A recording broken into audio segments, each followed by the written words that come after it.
Yes, we are back. We are back for another episode of Karat Juice. I hope everybody has been doing well. This is another episode of Karat Juice, where we have genuine conversations about a variety of topics. Right now, I am testing streaming this out live on YouTube at the same time. So I have a live stream going currently. So we'll see how this goes. I'm trying to try some different things when it comes to getting my content out here. I hope everybody's doing well.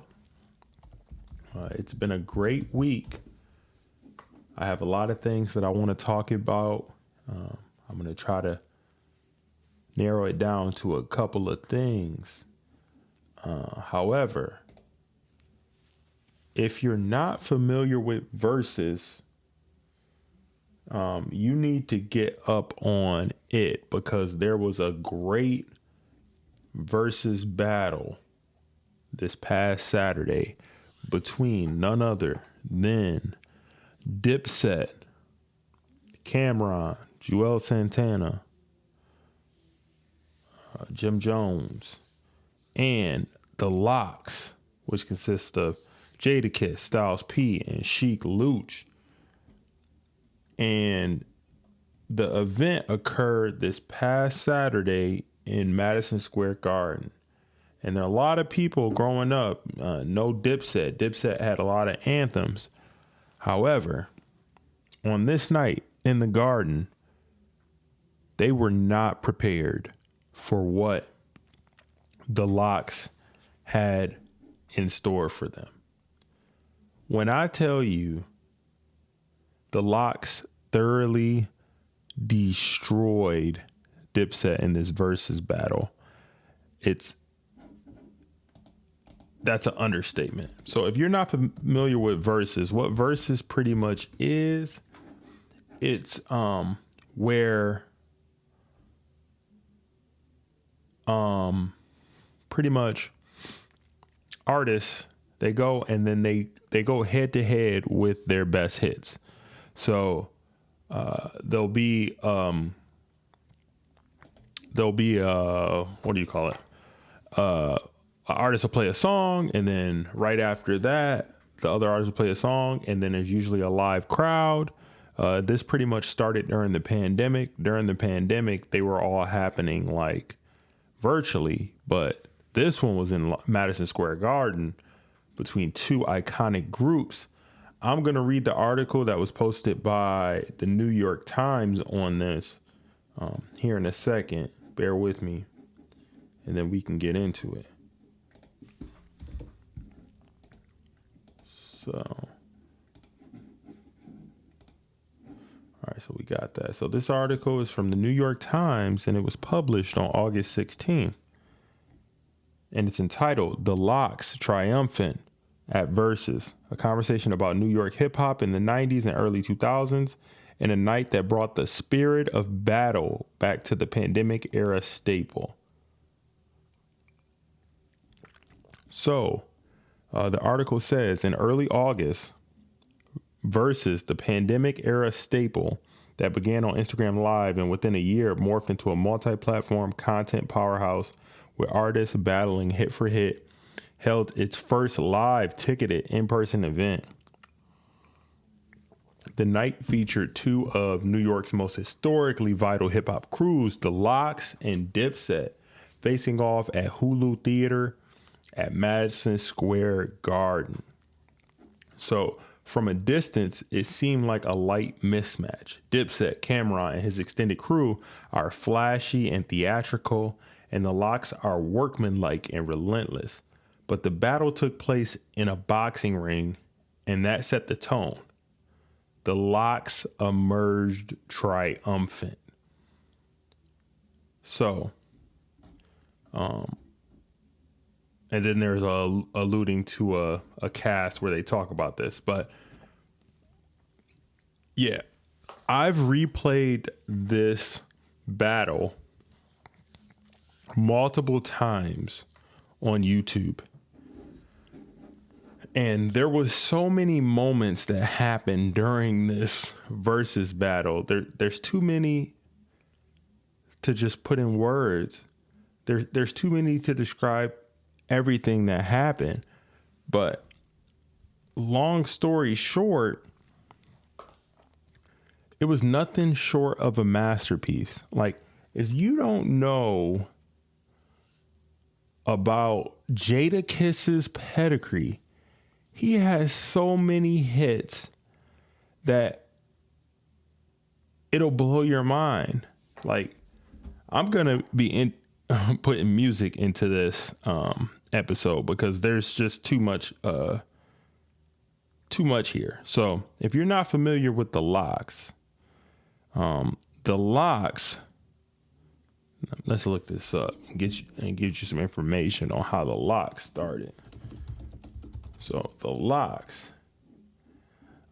LOX is an American hip hop group formed in 1994. They're from Yonkers, New York. The group is composed of East Coast rappers Sheek Louch, Styles P, and Jadakiss. So they have been active since 1994. They are a group, the epitome of a group. I mean, like, these guys, the wordplay is crazy. The chemistry, it wasn't even close with their stage presence. So I'm going to play one of their first hits here, and then we'll get back to it. So check this out. So that's just a little bit of what they have for people right now. The night in Madison Square Garden was one to remember for the ages. There's been a lot of artists giving their reaction to what happened. I was just happy, and it really gave me some nostalgia on how much I miss actual rappers and artists who have bars, who are lyrically savvy, who can ride the beat, who have command to master the ceremony. I don't think a lot of people know what the word MC really means. Let's get down to that. Let me tell you that. So an MC, that's what rappers, and when hip hop originally started, that's what they were. They were a master of ceremonies. They perform the role of a master of ceremonies at a public entertainment or large social occasion. They control the crowd. They monitor and check the temperature of the place, and they are engaging with the crowd, and they keep the crowd a part of the event. I think the problem with Dipset and with what they had going on, they were too cool for school. They were all about just their songs and performing their hits. And it was more like a party club atmosphere, where the LOX came in there and it was all business, and they were about perfecting and making sure that they display their craft and that they really have that craftsmanship and that master of what it really means to be an MC. I was so happy. It was so good to see true lyrical play, and just, it was just dynamite, man. It was awesome. It was so good to see. What else do I want to talk about? Keep this kind of informal. Let's talk about some other stuff that happened this past week. I saw this and I thought it was kind of funny. Let's look up this. So I saw on TMZ the other day that Soulja Boy recently got an offer from Aaron Carter to fight in a celebrity boxing match. And then he responded by saying, "I beat the candy out his pockets." So Soulja Boy heard Aaron Carter call him out loud and clear, firing back at the pop star with some fighting words of his own, saying, "I'll beat the candy out of his pockets." But it isn't just talk. He's learned that it's a legit offer on the table for both guys to step in the ring and duke it out. So he says that he could rip the rapper apart.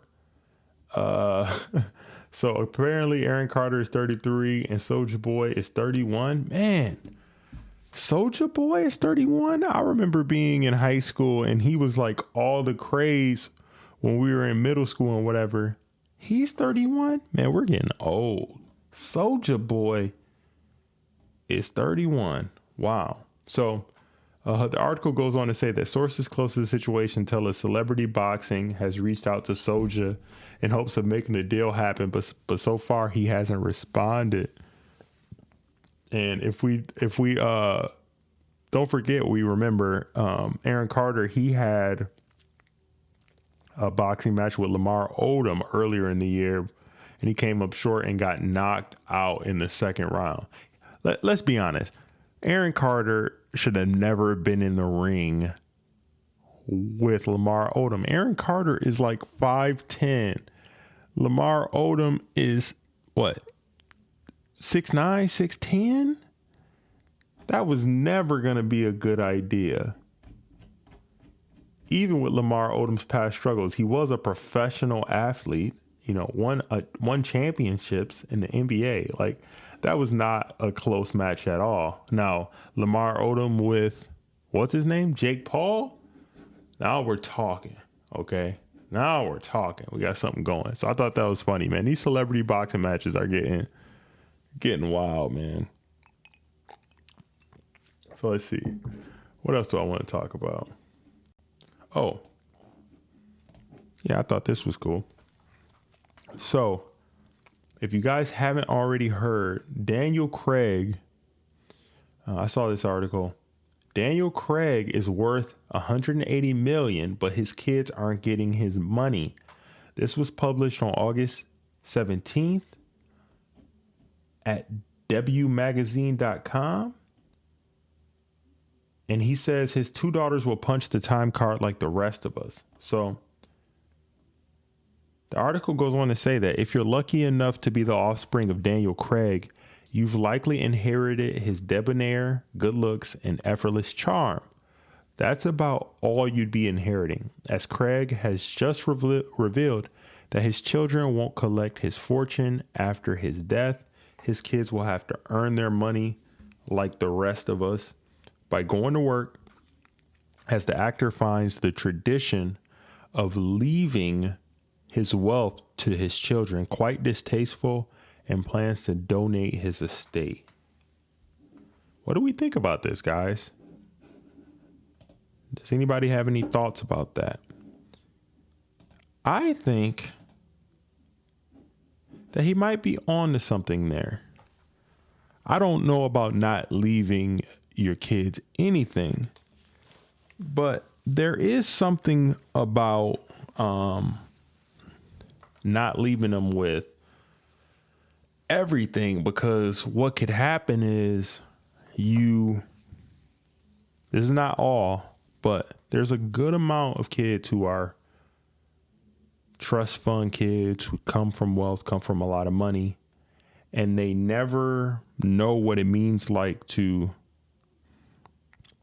have that adversity that you get from struggling, from trying to make it, from grinding.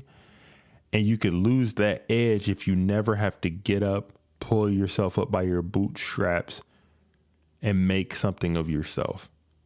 So I can see where he's going there and how he doesn't want to just hand everything to his kids. Leaving them nothing, that's an entirely different story. But I will say that he might be on to something, because if he instills the values, and if he instills and shows and models the work ethic of what you need to do to be successful, he knows that his kids will be all right. Hey, they might not be as wealthy as him, but they will get what they need based on merit. So I don't have a problem with it. I would leave my kids something, but all that wealth and everything, it seems like the people who are extremely wealthy, a lot of them, they leave their money and their riches and their wealth. A lot of them leave it to charities. If you're familiar with Gordon Ramsay, he always talks about how giving is not just something you do for other people. It's something you do for yourself. Usually people that are very happy are people that are giving. So they might be on to something there. So yeah, I'm kind of just ranting today and talking about whatever I want to talk about. Oh, have you guys heard about this at all? This is interesting. So I heard about this recently and I don't know what to feel about it. So let's talk about it. So according to NPR, the Biden administration may recommend COVID boosters after 8 months. So it's going on to say that fully vaccinated Americans could be rolling up their sleeves for another dose of coronavirus vaccine as soon as next month. The Biden administration is close to advising fully vaccinated Americans get COVID-19 booster shots 8 months after their last vaccine.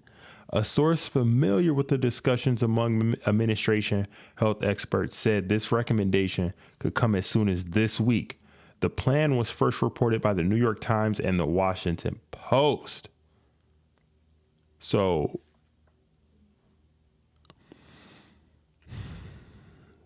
it's almost like they didn't say it yet, but is it? I heard a couple of days ago that they were talking about people who had compromised immune systems and whatnot getting a booster shot. However, I really don't see the reason why somebody that's gotten the vaccine, gotten the jab, would have to go and get a booster shot if they haven't had any symptoms, if they haven't had any issues, they're perfectly healthy, not immune compromised. I mean, what's the point? If you're somebody that's already gotten the vaccine, you already gotten both shots, shouldn't it work? We were told to believe, and all the science pointed to it working. So I'm not seeing the connection there. Like, the initial stuff that the health officials were saying, if that is true, then it is my belief, my opinion, and my belief that you should be fine. So I'm not understanding the push now for a booster shot for people who aren't immune compromised or a population that is extremely at risk. So the article goes on to say that the boosters would be intended to protect against the highly contagious, Delta variant, which has caused caseloads in the U.S. to surge. A third shot for those who received the Pfizer or Moderna vaccines would also help with any waning effectiveness of the current shots. The source familiar with these discussions said administering the boosters could begin as early as mid to late September, pending authorization from the Food and Drug Administration. The New York Times reports officials expect those who receive the one-dose Johnson & Johnson vaccine will need a booster shot as well. The government is waiting on recommending a second dose of Johnson & Johnson until it receives results from the company's 2-dose clinical trial. So, yeah, there's a lot going on with this.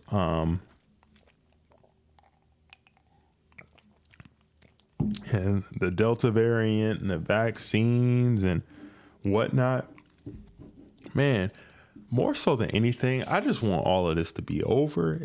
We have been in this pandemic, it seems like forever, right? Like, when is it going to end? All of this stuff initially started like what, February 2020 or whatever? It just seems like it's never ending, and it's just been going on and on and on. So, I mean, that's pretty much all I want to see at this point, I'm just ready for this to be over, because it's just getting wild how long we've been dealing with this pandemic. What else did I have? Oh, this is what it is. We'll end it with this. So, this week on things that I wish I knew when I was 17. If you try to look rich, you will always be broke. What do I mean by that? Far too often, the person that you see with the brand new shoes every day, the person that you see with the fancy car, with the 24s, the person with the chain, with the diamond necklace and the diamond watch, more likely than not, that person is trying to look rich. However, people who are actually rich and wealthy don't need to flaunt their wealth, because they're too busy trying to figure out what they can purchase that can appreciate, not depreciate. Excuse me. There are no shoes. There's very few things you can buy that have a motor and a transmission that's going to appreciate. However, if you buy a home, if you buy a watch, certain watches, if you buy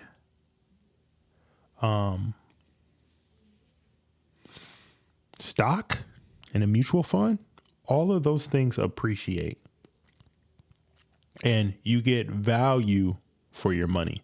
People who are wealthy and rich, they let their money work for them. They rarely spend money on something that's a depreciating asset. A pair of Jordans, okay? A pair of shoes, some sneakers or something. Okay, they buy shoes and they probably buy nice shoes, but the ratios of that based on what their actual net worth is minuscule. If you can afford to pay for some $500 shoes and you worth 10 million, 20 million, that's no problem. Or you make over $100,000 a year. Yeah, you could treat yourself to some things. But what I'm trying to tell you is, as a young person and just anybody in general, if you are buying shoes that are $200, $250 every month, but you still live in an apartment, you might be spending too much money on shoes. You might be, that money might be better suited to try to see if you can get yourself a property, something that you own.